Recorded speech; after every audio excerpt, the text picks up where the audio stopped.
Suite de live, donc là on a fini la partie où on répond à la réponse assez pathétique que Modin nous avait faite, c'est ce que vous pouvez retrouver dans les 2 vidéos précédentes. Et là du coup pour cette dernière partie, on va faire une critique du tract de Nathalie Hennig, sur lequel se basait la vidéo d'origine de Modin qu'on avait critiqué. Du coup là va y avoir des lectures et des critiques de certaines parties du texte de Hennig, puis des lectures d'autres articles qui critiquent ce texte-là. Et avant ça il y a aussi la lecture des échanges qu'on a eu avec Modin en commentaire. Alors n'hésitez pas à passer cette partie si vous voulez surtout voir la critique du texte de Hennig. Voilà, nos échanges avec Modin, bon, c'est pas des plus intéressants. D'ailleurs, vu que c'était long et qu'il y avait quand même des répétitions par rapport à ce qui est dit du coup dans les précédentes vidéos, j'ai coupé quelques morceaux. Si vous voulez tout lire, vous pouvez mettre pause. Et si vous vous en foutez, je mettrai le timecode pour aller directement à la suite. Je vais vous montrer l'échange de commentaires qu'on a eu, et après je vais vous montrer ce qui va pas dans le livre de Hennig. N'hésitez pas à me dire, j'essaie de faire au plus possible, de répondre toujours avec bienveillance et tout. Même les trolls, généralement, je leur réponds au premier degré de manière bienveillante. Dites-moi si vous trouvez que ma réponse est bonne ou si je sais pas si j'ai pas bien réagi. Moi je trouve que son attitude est pas ouf, mais vous me direz ce que vous en pensez.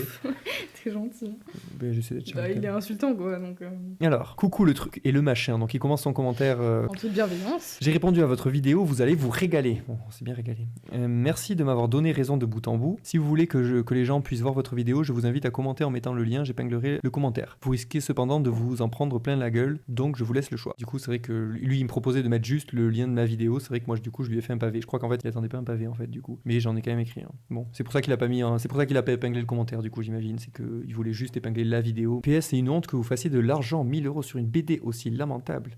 Bon, je trouve ça toujours moins gênant que de faire de l'argent en faisant de la désinformation, mais bon. Et en incitant les gens à voter contre leurs propres intérêts. Vous auriez été de droite, je connais plusieurs youtubeurs qui vous auraient massacré. Mais je vois pas qui, et à juste titre, je vois pas qui tacle les gens. Il y a plein de gens qui font des œuvres qu'on peut ne pas apprécier, ou bon, si on peut dire des trucs même pourris. Est-ce qu'ils se font tacler pour ça? Surtout si on avait été de droite. Si on avait eu des valeurs de droite dans notre œuvre, les gens nous auraient taclé là-dessus. Mais juste le fait, l'œuvre en elle-même, si elle ne diffuse pas de messages de droite ou quoi, si elle ne diffuse pas de messages que les gens considèrent problématiques, je pense que les gens ils s'en foutent juste. Je pense que la réaction que tu as eue et que les gens de ta communauté ont eu là-dessus, ouais, je pense pas que la plupart des gens aient cette réaction. Bref, ma réponse, n'hésite pas à critiquer ma réponse. Salut, je viens de la voir, bon tu t'en doutes, mais j'ai trouvé ta vidéo mauvaise. Si tu es honnête, je te propose de venir discuter en live sur Twitch et je vais répondre à l'écrit ici sur ta vidéo, vu que tu m'invites à le faire. En fait, c'est vrai qu'il m'a invité à mettre le lien de ma vidéo, pas à répondre. Tu fais des procès d'intention, par exemple, quand tu dis qu'on serait incapable de douter, de se remettre en question, qu'on a des certitudes absolues, tu dis ça à pas mal de reprises, et sur quoi tu te bases pour dire ça? Rien dans nos propos ne permettent de dire ça. Quand bien même on aurait tort sur tes propos, rien ici ne permet de faire cette affirmation. Même quand tu parles de méthode, ta seule réaction, c'est de dire que je suis incapable de remettre en question. D'ailleurs, toi-même, est-ce que tu serais prêt à changer d'avis sur ce sujet? C'est pas une question accusatoire, la réponse m'intéresse pour de vrai. D'ailleurs, tu dis, si je donne raison, ça ne va pas passer pour de l'ouverture d'esprit, ça va systématiquement passer pour un aveu de faiblesse. Sur quoi tu te bases pour dire ça? Ça ne correspond pas du tout à notre manière d'agir, on valorise toujours la remise en question et le changement d'avis. C'est une accusation purement malhonnête. Bon, il y a pas mal de redites avec ce qu'on a déjà dit, mais je crois qu'il y a quand même des trucs que j'ai pas dit dans la vidéo qui vont revenir. Tu dis t'as intérêt d'être à la hauteur, on va regarder ce que tu fais, et là tu sors une vidéo où je parle de mes mangas pour me discréditer là-dessus, mais vu le sujet qui n'a aucun rapport, est-ce que ça n'aurait pas été plus honnête de me discréditer sur des propos de mes vidéos de vulgarisation? D'ailleurs, tu dis qu'on est feignant, feignasse parce qu'on fait du réact, tu dis que les gauchistes ne sont capables uniquement de faire des vidéos réactions, qu'ils ne font plus que ça, alors que tu as été sur ma chaîne, donc tu as bien vu qu'il y avait pas mal de vidéos scriptées, j'en cite plusieurs dans le live en plus, qui plus est des vidéos avec pas mal de recherches et d'écriture pour la majorité. Tu dis qu'on aurait dû lire le livre, et à un moment qu'on t'accuse de ne pas retranscrire correctement le livre, or comme on le dit, on peut critiquer tes propos, qu'ils correspondent ou pas au livre. Et à aucun moment on ne t'a accusé de ne pas bien retranscrire le livre, on s'est juste posé la question pour éviter de critiquer Hennig sans être sûr que c'est bien ses propos. Et sur les sources, on ne devrait pas avoir à vérifier le livre sur les faits empiriques, tu dois pouvoir donner des refs. S'ils sortent du livre, alors il y a bien une référence, une statistique à donner, ça manque de sérieux. Aussi, vu la longueur de la vidéo, je comprends que tu n'aies pas rebondi sur tout, mais tu rebondis sur des détails alors que tu ne réponds pas sur plusieurs points pourtant pertinents. Quand on te reprend sur le fait que la recherche en sciences humaines et sociales serait coupée du monde, tu dis dans la vidéo d'origine qu'un enseignant doit juste transmettre des faits, on donne des exemples sur des situations où pas mal de gens trouveraient normal de transmettre des valeurs, comme le racisme à l'école ou la démocratie. Tu ne réagis pas non plus quand on explique ce qu'est le racisme systémique, après que tu aies nié son existence, pourtant on donne des explications claires. Quand tu dis comprendre le monde, mais aussi participer à le transformer, c'est aller à l'encontre de la démarche scientifique, on te donne des exemples contraires, notamment avec la médecine. Ici tu balayes l'argument en disant qu'on te donne raison, en quoi, et que c'est différent car il faut distinguer sciences dures en sciences humaines. C'est quand même très confusant, la phrase parle clairement de sciences en général et ne précise pas la distinction, et quand on donne un contre-argument, tu dis oui mais il y a sciences dures et sciences humaines. Ça ressemble beaucoup à un argument ad hoc. En plus tu n'expliques pas en quoi l'analogie ne marche pas. Et plutôt que d'expliquer le souci de cette analogie, tu dis qu'on est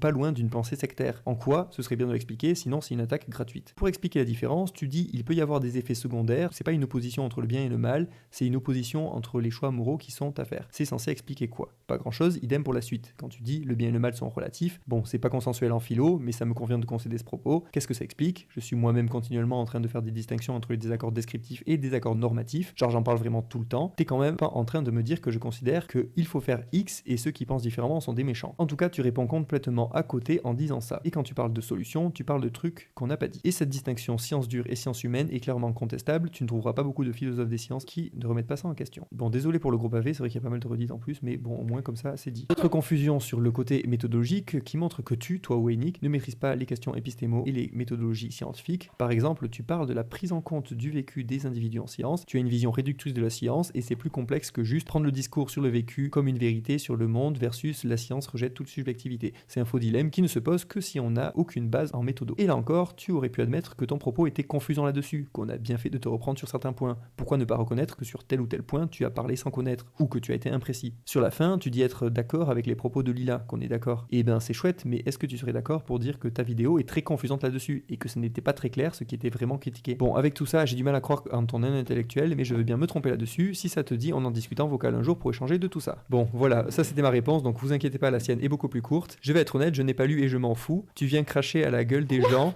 ne viens pas pleurer quand tu prends un molar. Donc, selon lui, on lui a craché à la gueule.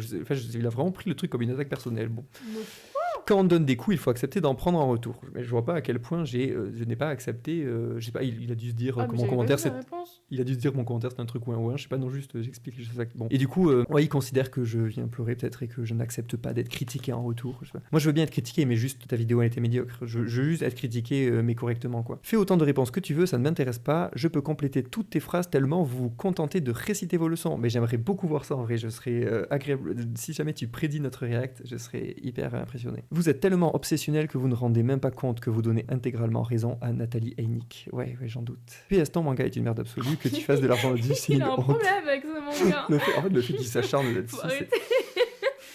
Après, c'est vraiment, c'en est pathétique quand même. Ça en dit long sur lui en vrai. Hein. Donc voilà, ma dernière réponse, qui est un peu plus courte, vous inquiétez pas. Pour quelqu'un qui m'accusait sans preuve d'être incapable de remise en question, ici tu montres toi-même que tu n'es pas ouvert. Ceci dit, ma proposition de vocal tient toujours. Si t'es prêt à changer d'avis, moi je le suis en tout cas. Je n'ai pas de souci avec la critique, j'accepte les critiques légitimes et je contredis les mauvaises critiques. Ici j'ai montré que ta critique n'était pas honnête. Je ne vois pas trop en quoi je t'ai craché à la gueule. Dans ma critique, je n'ai jamais pleuré des réponses, juste j'y ai répondu en montrant ce qui n'allait pas. C'est le principe d'une critique. Et niveau manque de respect, jusque-là j'ai été plus cordial que toi, il me semble. PS, n'oublie pas d'épingler le commentaire comme tu l'avais dit. Donc il ne l'a pas fait, mais j'admets que il s'attendait pas à un pavé, il voulait juste que je mette le lien de la vidéo. Hop. Alors je vais faire un seul ajout par rapport à la vidéo de base, donc la vidéo qui était d'abord sortie sur l'autre chaîne, avant que je la déplace donc ici sur la chaîne de stream. Voilà, je viens de déplacer là pour que ce soit un peu plus cohérent entre les deux chaînes. Et du coup je fais juste un ajout pour vous montrer la réponse que Maudin a faite sur Twitter. En gros je l'ai tagué sur les différentes vidéos. Voilà, à chaque fois pour lui reproposer. Hein. Là je lui ai dit, s'il se trouve qu'en fait tu es honnête et prêt à te remettre en question, je serai dispo pour en discuter. Et du coup sur cette troisième, après avoir publié la troisième partie, j'ai dit pas de news de Maudin depuis qu'on a montré que sa réponse était fallacieuse et pathétique, et pas de réponse de sa part à ma proposition de discuter. Ceci dit, je reste ouvert et prêt à la remise en question pour le jour où lui le saura. Et là lui répond, j'ai pas vu ta vidéo et je m'en fous, tu crois vraiment que je vais te donner de mon temps? Tu es un grand malade, et si tu n'acceptes pas de prendre des coups, n'en donne pas, parce que pour rappel, ma vidéo est une réponse à ton attaque. Assume et apprends à dessiner, s'il te plaît. Du coup, je dis une réponse à l'image de ta vidéo. Contrairement à toi, j'accepte volontiers les critiques, je te l'ai déjà dit, juste j'y réponds. Et ma critique initiale n'était absolument pas une attaque. Donc j'assume sans souci et à toi d'assumer d'avoir fait une réponse de merde. Et là il dit la qualité de mes réponses dépend du matériau d'origine. Or ici c'était de la merde. Me remettre en question, je ne demande que ça, mais toutes tes interventions ne font que confirmer ma pensée. Après encore une pique sur le dessin. Du coup je dis, ah tu admets d'avoir fait une critique de merde du coup. Si vraiment tu ne demandes qu'à te remettre en question, je te propose à nouveau de venir discuter, je pense avoir de quoi te faire douter. Tu as une image caricaturale des gens que tu critiques et de leurs intentions. Il fait, mec tu as fait 3 vidéos sur ça. Pour toi c'est peut-être l'événement le plus important de ta vie, mais pour moi c'est un mardi hallucinant. Allez je te laisse pourrir dans ton coin maintenant, c'est trop, et apprends à dessiner s'il te plaît. Du coup je dis, c'était un live que j'ai découpé pour éviter un truc trop long, oui, mais vas-y, continue à éviter le fond. Ça aurait pu être une occasion pour toi de te remettre en question, mais tu ne l'envisages même pas, tu fais de la peine. Et il dit, pour que tu comprennes bien à quel point je m'en fous, je n'ai même pas regardé ta vidéo initiale en entier, tellement c'était lamentable et vous donniez tellement raison à Einik qu'il n'y avait rien de plus à dire. Après, pseudo-compliment envers Lila. J'ai aucun souci à admettre des arguments contre notre vidéo, mais il faut autre chose que des sophismes, et aussi nul soit notre vidéo, ta critique est misérable. Sans donner raison à notre critique initiale, tu y gagnerais à au moins remettre tes réactions en question. Voilà, bon, je pense qu'à ce stade, essayer de remettre un peu de doute chez ce genre de personnes, c'est un peu peine perdue, hein, mais bon. J'aurais essayer. Enfin, du coup, les gens qui le suivent et qui l'apprécient, je vous invite quand même à douter de lui, hein, parce que voilà, quand il y a quelqu'un qui a ce genre d'attitude, aussi bien en vidéo qu'en commentaire, bon, voilà, c'est pas pour rien qu'il fait de la désinformation, hein, je pense qu'il s'en fout de la vérité, quoi, il est pas là pour réfléchir honnêtement quand même. Je vais vous montrer des passages de Nathalie Hennig. Vous allez voir que c'est assez amusant. Alors, on va voir ce que le militantisme fait à la recherche. Je vais vous montrer quelques passages, du coup on va essayer de voir les preuves. Ok, donc c'est ce bouquin. Alors, ce qui est essentiel en fait, c'est les moments où elle montre que le militantisme dans la recherche nuit à la science, quoi. Et donc les exemples qu'elle donne, vraiment c'est très très décevant, parce que en fait on pourrait s'attendre à ce que, je sais pas, j'imagine, moi je m'attendais à vraiment plus, parce qu'on pourrait se dire, des gens qui par leur idéologie sont biaisés et font de la mauvaise recherche, je pense qu'il y en a sûrement plein. Moi je m'attendais vraiment à ce qu'il y ait plein d'exemples. Et ben les peu exemples qu'elle donne, donc là elle prend un extrait qui dit: un exemple, la France en effet est étatiquement despotique, elle n'est pas un pays libéral. Ce despotisme bien pensant, appelé république ou laïcité, est lié à des pratiques diffuses de relégation. Faut voir ce qu'il y a en contexte, j'ai été lire l'article, on peut voir ce qu'il y a autour de ça, et bon en vrai la critique qui dit que la France n'est pas un pays libéral, donc le libéral dans le sens pas libéral économique j'imagine, je le comprends comme ça, et du coup que c'est un état despotique, donc un état qui n'est pas démocratique, bon ça peut être vu comme une donnée factuelle, hein, mais bon despotique peut-être que c'est connoté, c'est cet article. Du coup, bon, vous pouvez aller voir. Ça m'a pas semblé particulièrement choquant. Bon, ça c'est pour un premier exemple. Je vais vous en donner un deuxième. Donc là, on prend un exemple d'une chercheuse au CNRS qui a été très défendue. Donc c'est Rachel Borghi, donc qui a été victime d'attaques indignes. Donc elle a été défendue par ses collègues. Et du coup, donc pour décrédibiliser Rachel Borghi, elle va dire aucun doute, on aimerait savoir qui a expertisé l'article intitulé De l'espace genré à l'espace queerisé, ouvert par l'assertion selon laquelle l'espace public est conçu, géré et modelé sur la base d'une conception dualiste rigide, homme-femme, licite, illicite, homosexuel, hétérosexuel. Pour elle,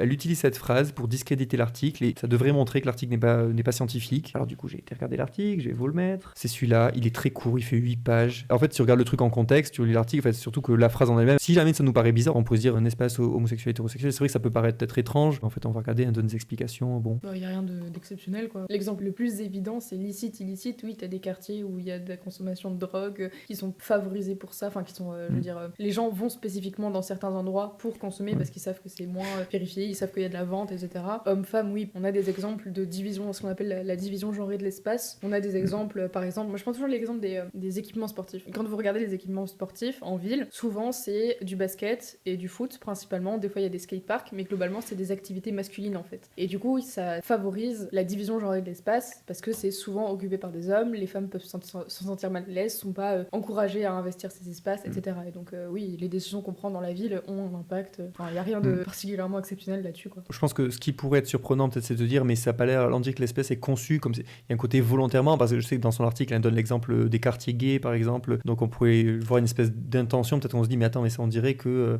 on pourrait le comprendre comme quoi ça a été bien structuré volontairement, on a mis volontairement des quartiers dédiés à telle ou telle personne, peut-être que c'est confusant mais en tout cas c'est pas ça qui est dit dans l'article. Il se conclut par l'assertion selon laquelle la géographie de la sexualité, définie et légitimée comme une branche de la géographie, peut contribuer de manière importante au dévoilement des normes et des structures de pouvoir qui oppriment et excluent de l'espace les dissidentes sexuelles. Bon, cette phrase, peut-être qu'elle peut paraître, je sais pas, surprenant. Après, on dit, entre les deux, une revue de littérature sur la question et un plaidoyer pour la performance utilisée comme méthode. Bon, je l'ai pas trop compris comme ça, ce passage, mais bon. Mais sans que la première affirmation ait étayée et même illustrée par de quelconques données et sans que la seconde ait trouvé le moindre début de démonstration. Si à se demander ce qu'aurait été cet article s'il n'avait pas fait l'objet d'une évaluation véritablement scientifique. Bon, l'article, vous pouvez le lire, il est court. En gros, elle dit juste, il faut prendre en compte, d'un point de vue les géographes, du coup, prendre en compte ces découpages-là. En fait, elle dit juste de prendre en compte qui est opprimé, exclu de l'espace. Elle dit juste de prendre en compte certaines choses. Bon, elle dit rien de très exceptionnel. En fait, moi, je trouve ça surprenant que quand bien même il serait finalement critiquable, elle donne des exemples qui sont, c'est pas ouf comme exemple, quoi.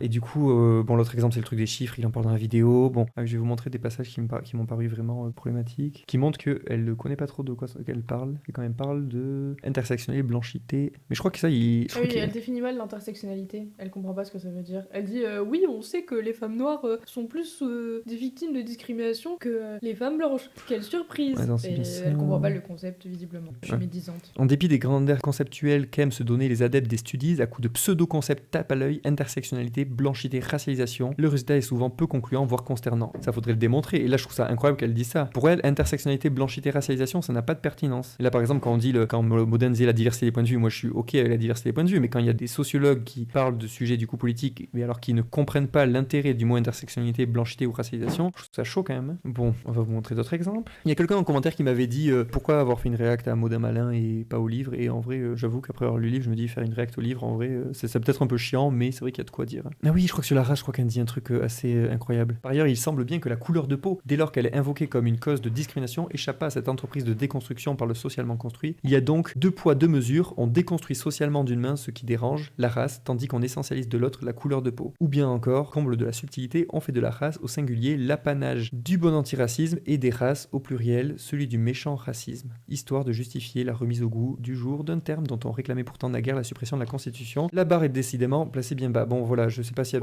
En gros, est-ce qu'elle comprend le principe de race sociale et race biologique? C'est pas la même chose, et on peut réfuter l'existence des races biologiques. Quoi? Peut-être réfuter. Excellent. On peut évidemment, quand on parle de race sociale, on n'essentialise pas, justement, on parle bien de la race sociale. Je trouve ça incroyable. Le fait qu'elles ne comprennent pas ça, ça montre à quel point elle n'est pas renseignée quand même. Là, sur la racialisation, pour nous, c'était assez évident que ça illustrait une inculture de sa part, mais j'imagine que ça doit pas être très parlant pour tout le monde. Du coup, je vais essayer d'expliquer pour faire court. Alors, pourquoi c'est pas incohérent de critiquer les races au sens biologique, mais de quand même parler de la race au sens sociologique? En fait, c'est très logique. Quand on parle de la race, de personnes racisées, on décrit un processus social par lequel des personnes sont mises dans telle ou telle catégorie sociale. Ces catégories sociales, elles dépendent du contexte. Par exemple, par le passé, les Italiens, ils étaient stigmatisés, ils n'étaient pas inclus dans le groupe des Blancs, alors qu'aujourd'hui, ils sont considérés comme Blancs. Donc ça décrit un processus social. En fait, parler de race sociale, ça sert à décrire le racisme. C'est le racisme qui fait des groupes arbitraires et hiérarchiques, donc des catégories sociales. Et donc, pour décrire ces processus sociaux, on utilise des termes sociologiques qui décrivent des groupes sociaux et des rapports sociaux,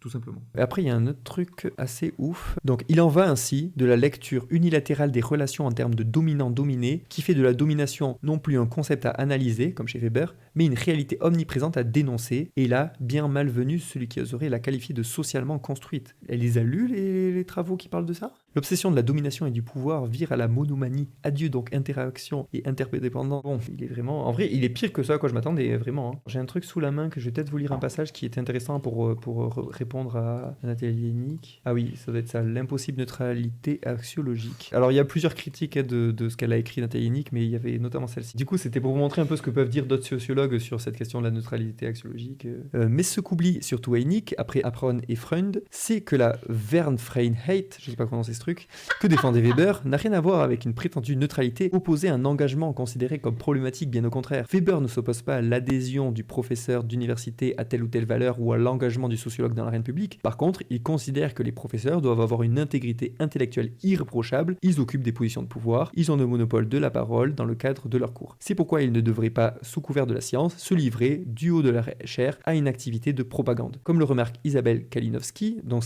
Kalinowski en fait elle a refait des traductions de Weber quoi. Dans son étude Leçons sur la science et la propagande, la problématique de la Vernfreiheit n'est pas celle de l'existence de la valeur en soi ou de l'adhésion en soi des valeurs, mais celle de l'usage malhonnête qui peut être fait de valeurs lorsqu'elles sont présentes sans être données comme telles, lorsqu'elles sont masquées, cachées, vercultes, connotées, au lieu d'être explicitées ou assumées au grand jour. Weber vise ses collègues qui ne se privent pas en 1917 de proférer des positions nationalistes et réactionnaires. N'oublions pas qu'à cette époque, l'université allemande ne laisse pas la moindre possibilité de prise de parole aux étudiants. Cette configuration tend à instaurer des conditions d'un mode de propagande particulièrement pernicieux parce que non perçu comme tel. Isabelle Kalinowski ajoute, la notion de Vernfreiheit et l'impératif de non-imposition des valeurs sont ainsi conçus par Weber comme un appel à adresser aux professeurs d'université pour qu'ils n'abusent pas dans l'exercice de leur métier d'enseignant de l'autorité que leur confère leur position. Voilà, du coup... Donc tout ça pour dire que en fait, la position de Weber, c'est pas de dire qu'il faut pas prendre position dans son cours, mais c'est juste qu'il faut pas le faire de façon cachée. Mais en fait, ça revient à quelque chose que nous on dit souvent, c'est juste dans la confusion descriptif normatif quoi. C'est en fait, c'est pas un problème quand je fais un cours ou quoi, ou quand je fais une vidéo,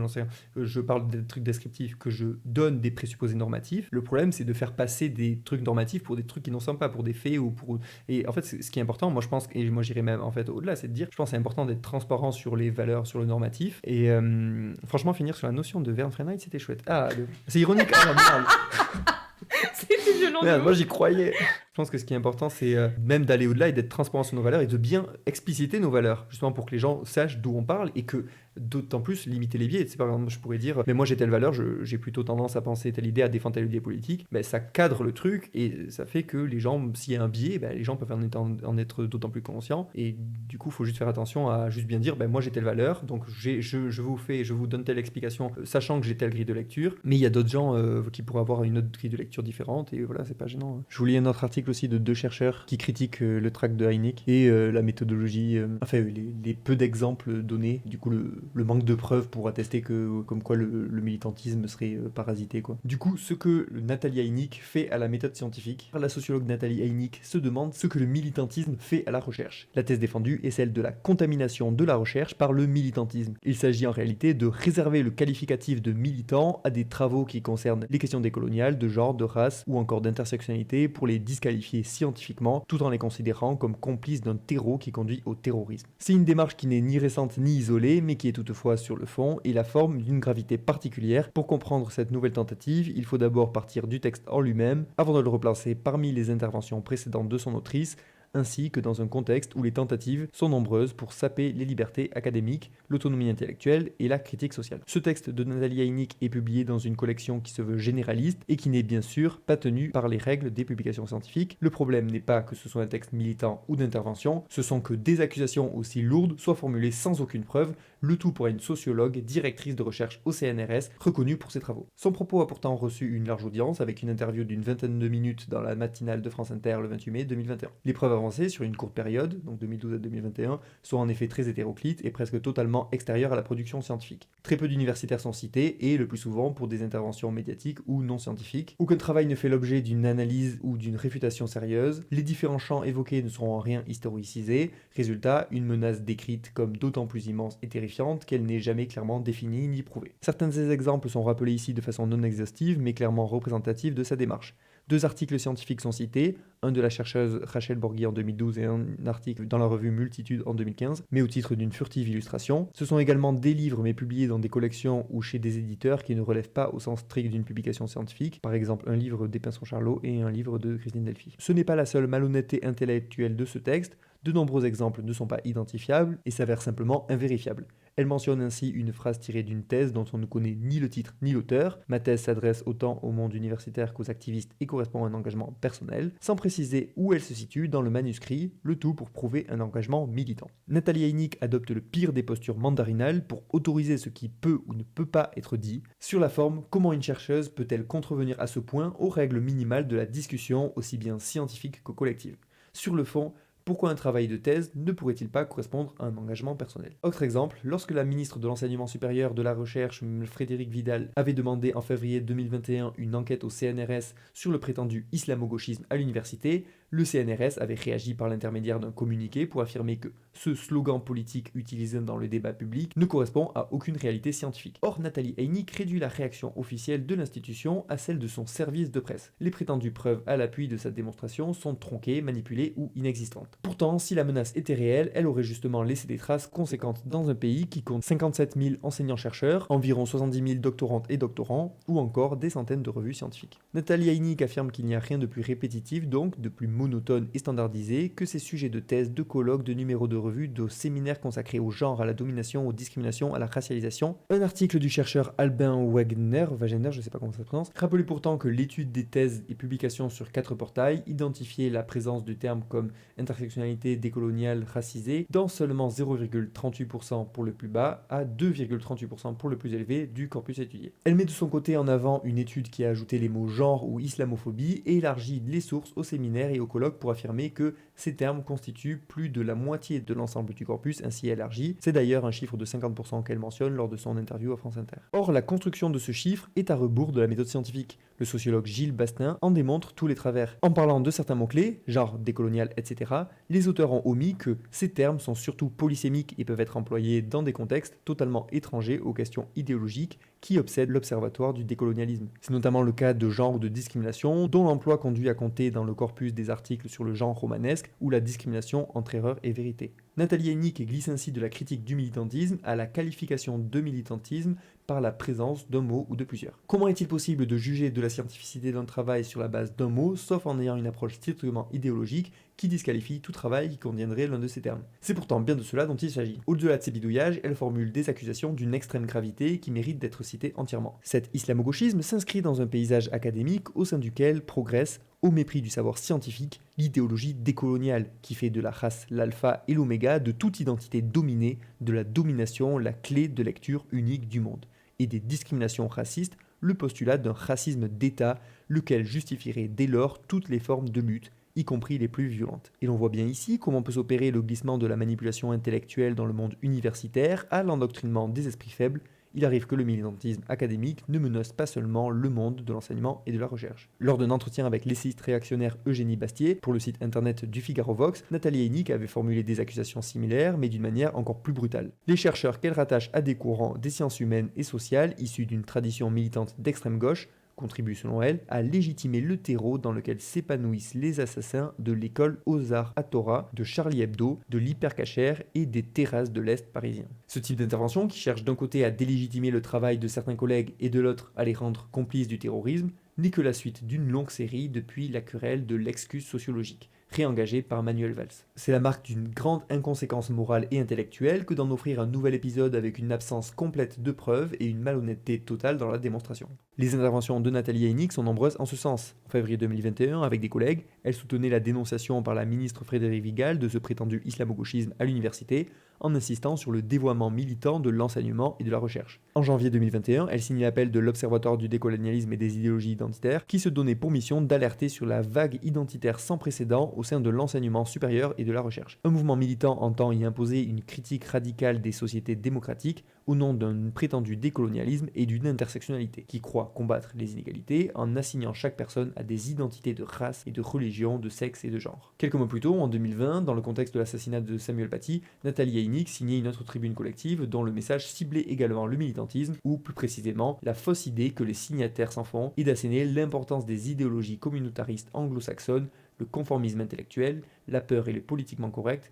sont une véritable menace pour nos universités. Cette dénonciation du militantisme à l'université n'est pas récente. À France Culture en 2015, Nathalie Hennig expliquait comment son ancien directeur de thèse, Pierre Bourdieu, aurait été très tordu entre deux positions. La position de chercheur, qu'il a d'abord été essentiellement, quelqu'un qui est payé pour produire et transmettre du savoir avec une visée de vérité, et de l'autre côté, ce qu'on appelle l'intellectuel, le tribun qui intervient dans l'espace public avec un impératif d'engagement et non pas de neutralité pour rechercher la vérité. Cette interprétation, rétrospective et biaisée, simplifie à l'excès la stratégie d'intervention que Pierre Bourdieu s'est efforcé de mettre en œuvre durant sa carrière, au nom d'un intellectuel collectif voué à défendre et illustrer l'attitude critique dans l'espace public, et pas seulement dans le cadre de séminaires. La vision qui sous-tend cette réflexion exprime l'illusion d'une science neutre où la construction de connaissances n'aurait rien à voir avec la politique alors qu'elle est liée à cette dernière, en matière de postes et de financement ainsi que de la forme, pérenne ou par projet, que peuvent prendre ces derniers. Difficile de croire à une recherche pure détachée de la politique, flottant au-dessus du monde social. Nathalie Hennig ne condamne pas en soi le militantisme mais le refuse dans la salle de classe ou dans les publications scientifiques. Pourtant, de telles publications sont bien jugées par des pairs qui sont capables de faire la différence entre une opinion militante et une démonstration scientifique.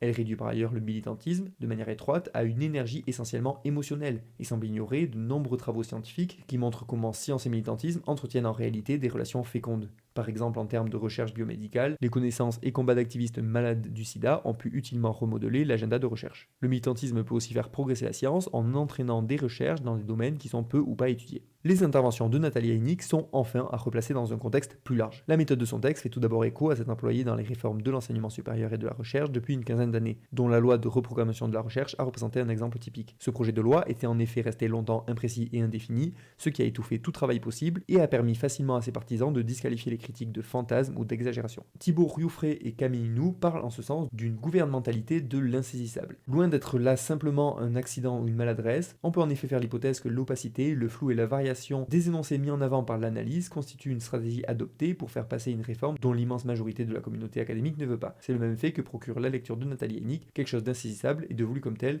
pour paralyser la critique. L'usage social de ces faux ennemis permet ensuite de faire diversion Au moment où des étudiants expliquent devoir voler dans les magasins pour se nourrir et que des files d'attente aux distributions alimentaires s'allongent, la ministre de l'Enseignement supérieur et de la Recherche recourait à cette dénonciation déjà citée du prétendu islamo-gauchisme à l'université. Le politiste Samuel Aya a bien expliqué comment ce terme permet aux personnes qui l'utilisent d'amalgamer en un tout cohérent une série d'attitudes et de positions très diverses et de jouer sur l'ambiguïté que cet amalgame autorise. Voilà, ça c'est pareil que pour wokisme. Les moyens de militer et de protester sont enfin de plus en plus fragilisés. 2 amendements supprimés de la récente LPR nous enseignent bien sur le climat ambiant. Le premier proposait de subordonner la liberté académique aux valeurs républicaines. Or, pour respecter la République, il y a la loi. Le militantisme est bien davantage menacé que menaçant.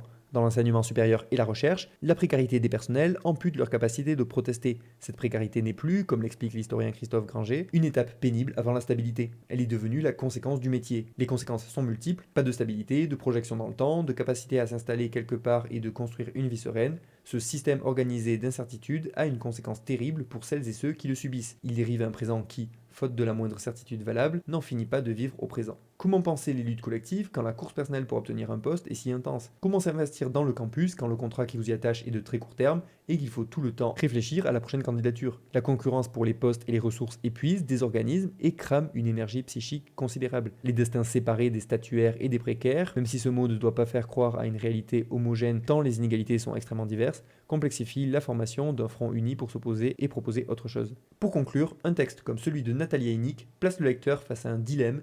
D'un côté, une tentation de ne pas répondre à un texte qui méprise les règles élémentaires de la discussion scientifique et collective. De l'autre, la nécessité de combattre des attaques aussi graves et aussi fausses énoncées depuis une position de pouvoir. C'est la seconde solution, imparfaite comme la première, que nous avons choisie. S'il s'agit d'identifier ce qui menace l'université, les problèmes sont largement documentés. Le manque de postes, de financement pérenne et de nouvelles universités pour accueillir l'augmentation massive du nombre d'étudiantes et d'étudiants, alors que sur la même période, le nombre de professeurs des universités ou de maîtres de conférences n'a pas évolué. Et comme le soulignent plusieurs universitaires, ces 3 dernières années, le budget des universités a cru de 1,3% par an, ce qui est inférieur à l'effet cumulé de l'inflation et de l'accroissement mécanique de la masse salariale. Nathalie Eynick aurait pu prêter sa notoriété à de telles causes. Réfléchir aux conditions sociales du travail scientifique serait plus utile que la mise en scène de ses faux ennemis. C'est ce que fait par exemple Nature dans un éditorial publié une semaine avant le texte de Nathalie Eynick, où la revue écrit que le racisme dans la science est endémique parce que le système qui produit et enseigne la connaissance scientifique a, pendant des siècles, donné une fausse image, marginalisé et maltraité les personnes de couleur et des communautés sous-représentées. Le système de la recherche a justifié le racisme et trop souvent, des scientifiques occupant des positions de pouvoir ont bénéficié de celui-ci. Ce système inclut l'organisation de la recherche, comment elle est financée, publiée et évaluée. C'est ce qu'il serait aussi possible de faire face au dévoiement de la recherche à des fins économiques, que ce soit pour le tabac, le bisphénol A ou les néonicotinoïdes. La recherche scientifique a pu être détournée par des intérêts privés. La tactique était et reste souvent simple et redoutable, dire que les données qui prouvent un problème ne suffisent pas et qu'il faut faire davantage de recherche. Le doute en la matière était déjà une victoire pour les industriels. Il n'est plus la conséquence de ce qui n'a pas été exploré, mais de tout ce qui est volontairement obscurci. Au service de ce doute devenu produit, les techniques sont aujourd'hui de plus en plus sophistiquées et cet enfumage généralisé empêche de se repérer. Car si on ne distingue plus ce qui est vrai de ce qui est faux, comment être encore capable de critiquer quoi que ce soit? Or, c'est bien ce qui se passe à propos du texte de Nathalie Eynick. Une scientifique reconnue nous parle de quelque chose qu'elle juge très grave sans aucune preuve. Elle aurait pu choisir de lutter contre les dangers réels qui menacent aussi bien la recherche que l'université. Au lieu de cela, elle préfère s'abîmer dans la dénonciation de dangers fantasmés qui ne servent qu'à une chose, populariser les idées d'extrême droite.